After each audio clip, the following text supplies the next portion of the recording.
को सहारा भन्ने लयमा हाम्रो राष्ट्रिय जनसांस्कृतिक मंच के अरे महासंघका हाम्रो सीमा निस्नेहरू विरोधमा जुटो यो देशको रक्षालाई एकजुट भई उठौँ केन्द्र सहित प्रदेश र जिल्ला एमालेको बनाऊ है लाल किल्ला एमालेको बनाऊ है लाल किल्ला। र मैले अहिले वर्तमान अवस्थामा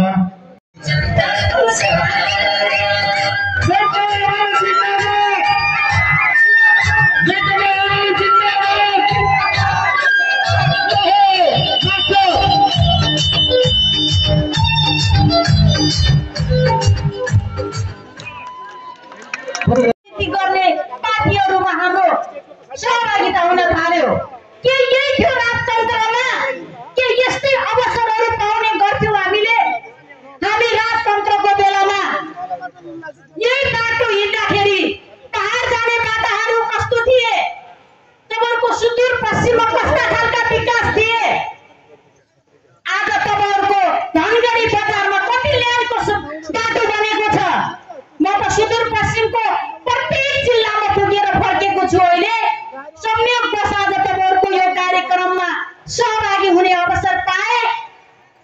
तपाईँको यो विकासको गति मैले जे जति सुदूर पश्चिमका जिल्लाहरूमा विकासको मूल फुटेको देखे, यो एक नम्बरमा त म भन्न चाहन्छु नेकपा एमालेको नेतृत्वको सरकारको बेलामा यस्ता खालका विकासका मूलहरू फुटे र यी सबै विकासका मूलहरू फुटे गणतन्त्र र लोकतन्त्र आइसकेपछि फुटे।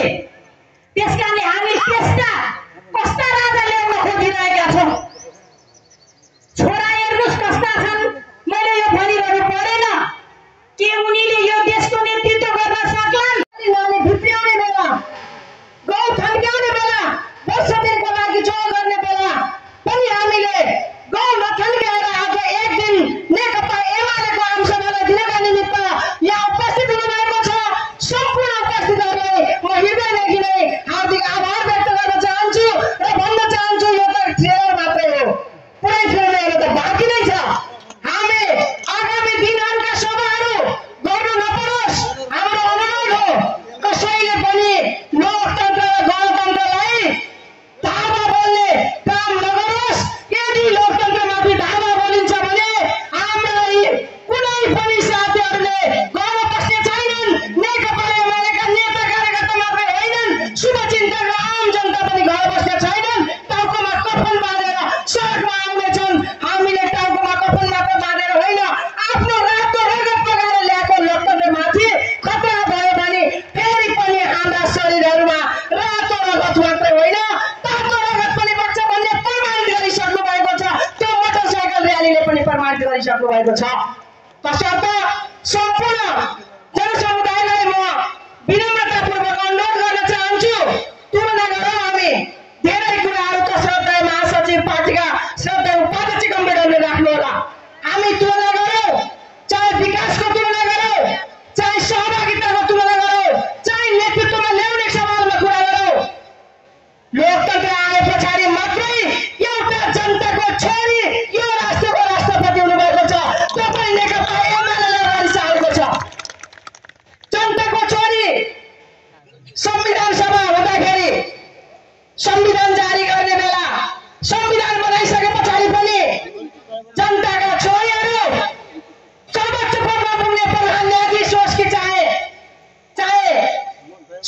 धरोहरको रहेको पार्टी, त्यसका लागि भन्न चाहन्छु खबरदार नेपालको व्यवस्थामाथि, नेपालको दलीय व्यवस्थामाथि, नेपालको संसदीय व्यवस्थामाथि, नेपालको लोकतान्त्रिक गणतन्त्रमाथि प्रहार गर्न चाहने विभिन्न नाममा उठ्ने सबै तत्त्वहरूलाई हामी चुनौती दिन चाहन्छौँ। एमाले छ यो देश, एमाले छ त देशको राष्ट्रियता छ, एमाले छ त संविधान छ, एमाले छ त संघीयता छ, एमाले छ त लोकतान्त्रिक गणतन्त्र छ। खबरदार यहाँ एमाले छ यस्ता कुचेष्टा गर्नु होला। हामीले देख्यौँ तराईमा नाममा कहिले जातिका नाम खास गरिकन कैलालीमा हामीले देख्यौँ जातीय नाममा दंगाहरू भयो, जातीय नाममा आन्दोलन हो। त्यहाँ थारू समुदाय बदनाम गर्ने काम भयो। थारू जाति सम्झनुभयो, मलाई जुन लगाउनु भएको छ त्यसका निम्ति म आयोजक कमरेडहरूलाई धेरै धेरै धन्यवाद ज्ञापन गर्न चाहन्छु। नेपालको राजनैतिक इतिहास उल्टो दिशातर्फ फर्काउन खोज्ने अराजकतावादीहरू, निरङ्कुशतावादीहरू, तानाशाही प्रवृत्तिहरू, उश्रृङ्खलतावादीहरू, राजावादीहरू चम्किरहेको, टाउको उठाइरहेको, जनतालाई भ्रम सिर्जना गरिरहेको, जनतालाई अल्मल्याउने कोसिस गरिरहेको यस बेलामा नेकपा एमाले जनतालाई सही कुरा बताउनु पर्छ। सुखी नेपाली समृद्ध नेपाल तर्फको यात्रा अगाडि बढिसकेको अवस्थामा यो विपरीत दिशातर्फ नेपालको राजनीति मोडिन सक्दैन। त्यसका कारणहरू के छन्, त्यसका आधारहरू के छन्, देशमाथि कस्तो षड्यन्त्र भइरहेको छ, षड्यन्त्र निर्माणका सही योजनाहरू बताउँदै अघि बढिरहेको राजनीतिका हिसाबले भन्ने हो भने राजनीति सचेतनताको आन्दोलन हो, जागरणको आन्दोलन हो। जनतालाई सही कुरा बुझाएर जनताको साथ र समर्थनमा राष्ट्र निर्माण हुन्छ। यो कुरामा सुविचारित रूपमा स्पष्ट भएको पार्टी नेकपा एमाले हो।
के बन